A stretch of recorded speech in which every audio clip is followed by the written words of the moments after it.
இன்னைக்கு ஆஃபீஸில் கறி நாள் ரொம்ப நாள் ஆன மாதிரி இருந்தது. எல்லாரும் ஆஃபீஸில் ஒட்டுக்கா கறி சேர்ந்து சமைச்சு ஒட்டுக்கா உட்காந்து சாப்பிட்டு சரி இன்னைக்கு சமைக்கலாமா அப்படின்ட்டு திடீர்னு தான் பிளான் பண்ணோம். சரி சமைக்கலான்ட்டு போய் கறியெல்லாம் எடுத்துகிட்டு வந்துட்டு அடுப்பை வெளியே தூக்கி வச்சு செய்ய ஆரம்பிச்சிட்டோம். ஆனால் இன்றைக்கி கறி எடுத்துகிட்டு வரும் பொழுதே பிளான் பண்ணிட்டோம். வெறும் கிரேவி மட்டும் வைக்காமல் கொஞ்சம் பள்ளிப்பளையமும் போடலாம், கொஞ்சம் காரசாரமாக போட்டு சாப்பிட்லாம் அப்படின்னு பிளான் பண்ணோம். ஃபஸ்ட்டு வந்து பார்த்திங்கன்னா கிரேவிக்கு தாளித்து விட்டாச்சு. மேக்ஸிமம் கறி வந்து ரெடி ஆகிடுச்சு.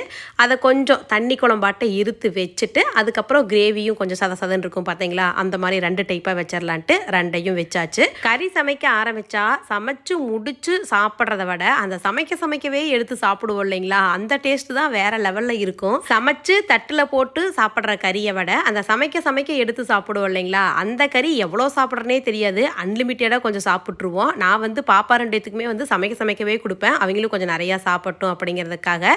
அதே மாதிரி தான் அந்த கிரேவி வச்சதையும் வந்து பார்த்தீங்கன்னா சட்டியில் சாப்பாட்டு போட்டு கிளறி ஆளுக்கு ஒரு ரூபாய் எடுத்து சாப்பிட்டு மீதி பள்ளிப்பளையத்தையும் தாளித்து விட்டுட்டோம். தண்ணி குழம்பு, கிரேவி, பள்ளிப்பளையம் இதெல்லாம் வெளியே செஞ்சுட்டோம். பிள்ளைங்கள்லாம் உள்ளே வந்து ஒயிட் ரைஸ் அரிச்சு வச்சு ரசம் வந்து வச்சுட்டாங்க. வீட்டுக்குள்ளே எல்லா வேலைகளும் முடிச்சாச்சு. எல்லாரும் ரவுண்டு கட்டி உட்காந்து சாப்பிட ஆரம்பிச்சிட்டோம். டிஃபன் பாக்ஸில் கொஞ்சோண்டு சாப்பாடு கொண்டாந்து சாப்பிட்டு அதுக்கப்புறம் வேலையை பார்க்குறத விட மாதத்துக்கு ஒரு முறை இது போல் ஃபுல்லாக சமைச்சு வாழையில் போட்டு சாப்பிட்டு ஒரு 1/2 மணி நேரம் உட்காந்து அரட்டை அடிப்போம் பாருங்கள், அந்த அன்னைக்கு இருக்கிற ஜாலி என்றைக்குமே இருக்காது.